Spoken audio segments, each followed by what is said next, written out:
what separates Africa from many other continents is not colonialism, because they had that in Asia as well.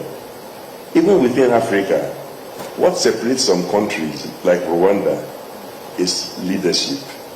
And I think leadership failure has been Africa's portion.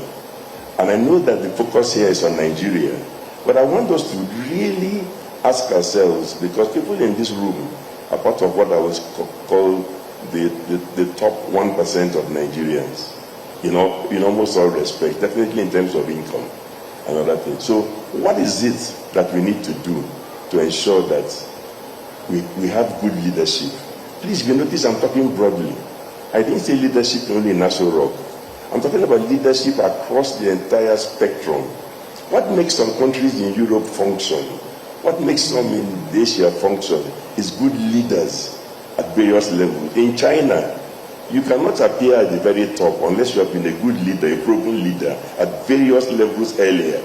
In Nigeria, somebody who had been a failure all his life will suddenly find himself being uplifted and given a leadership position that he barely understands. Now, we can excuse the days of the military, and I actually love the fact that there are several past very senior military rulers, including some who have been head of state, who actually confess that the problem they see is that it was about 5-10 years after they were in their highest position of authority that they now actually became ready to be leaders. So they were thrust into a position of leadership at the time when they knew little or nothing and were not even remotely prepared. Now, you can blame the military for that, but since the return of democracy, the leadership that we get at all levels is in the hands of the Nigerian people. So we must take responsibility. If in my LGA there is poor leadership, I must be partly responsible, because part of my contribution to Nigeria is supposed to help to ensure that we get good leadership at all levels.